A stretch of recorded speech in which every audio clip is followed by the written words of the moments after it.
One area of research in social psychology and sociology is the development of prejudice and how prejudice impacts social relations. Humans seem to naturally group themselves with others like them, whether by age, gender, race, appearance, education level, income level, or belief system. It is rare to find people who naturally gravitate toward others who are unlike them. What is your earliest memory of an experience with a person of a cultural or ethnic group different from your own, and how did it impact you?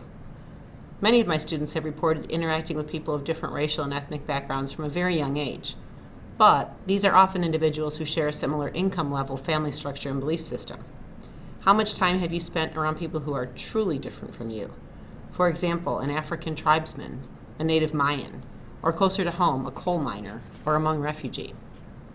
Social psychologists have studied these reactions and interactions to try to understand why humans instinctively give preferential treatment to those who look and act like them, and negative treatment to others. This negative treatment, which in some cases is racism, is rooted in prejudice. So what is prejudice? According to social psychologists, it is an unjustifiable, usually negative, attitude toward a group and its members. Prejudice is made up of beliefs, usually stereotypes about the group, emotions, and a predisposition to act on these beliefs and emotions. Prejudice can be either conscious or unconscious, but people have much more difficulty identifying and accepting unconscious prejudices. For example, Americans express far less overt prejudice against both women and African Americans today, but that doesn't mean those unconscious prejudices are gone. This chart shows the number of Americans who say they would vote for a woman for president. But would they? We don't know. The blue line shows the percentage of Americans who think it's okay for whites to keep non-whites out of their neighborhoods. That number has dropped dramatically, but does that mean that these new individuals are now completely comfortable and friendly if a non-white neighbor moves in? What if that person has completely different beliefs, behaviors? They take care of their house in a different way, paint it a different color, cook unusual smelling foods. It's hard to know how people would behave until they're in the situation. Many researchers, including a team at Harvard, have tried to develop ways to access and measure unconscious prejudice. The Harvard Implicit Association Test, which you will take as part of your essay assignment, tries to get at which concepts are paired in people's minds.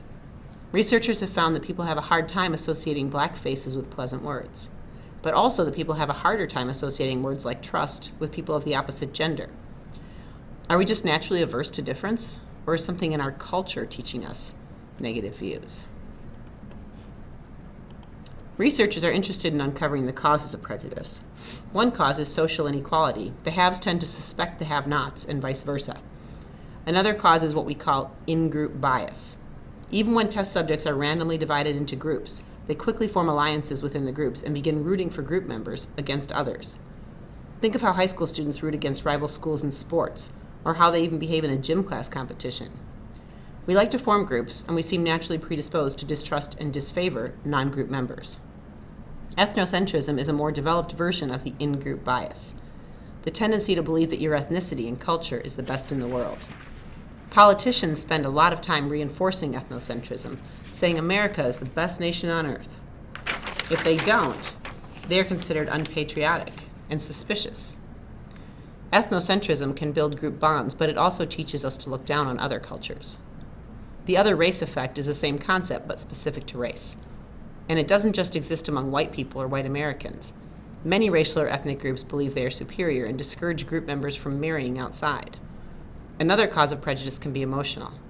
Psychologists use the scapegoat theory to explain how individuals may vent anger, fear, frustration, and other emotions on a safe target, another group, rather than confronting the real source of their problems. Germans, for example, blame Jews for their economic problems after World War I, which helped build prejudice toward Jews and lead to the Holocaust. As a society, we seem to find it more acceptable to vent these emotions onto out-group people than onto people like ourselves. Finally, vivid cases can create prejudices. Vivid cases are situations like 9/11, where a group of Islamic terrorists attacked the United States.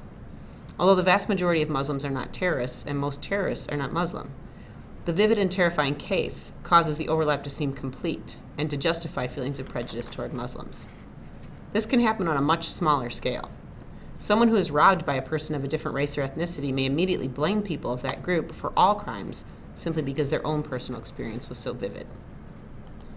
Another particularly frightening source of prejudice is the just world phenomenon. It sounds like a positive thing, but in fact it is the opposite.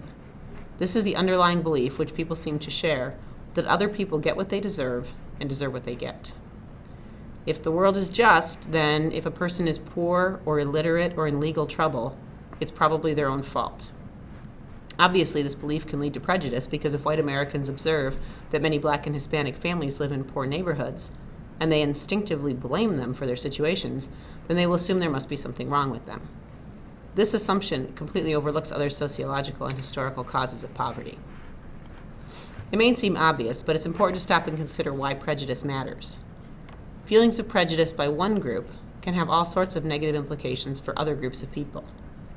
Prejudice can lead to overt discrimination, from apartheid in South Africa to Jim Crow laws here. Prejudice can influence policy decisions, such as how much money to spend on inner-city schools. Prejudice can shape expectations. For example, a teacher may subconsciously expect less of a Native American student or a recent immigrant because of beliefs about the group, and that expectation can rub off on the student and impact their performance. Finally, prejudice can create self-fulfilling prophecy. When individuals are taught that people like them are less successful, they expect less of themselves and, in the end, perform lower.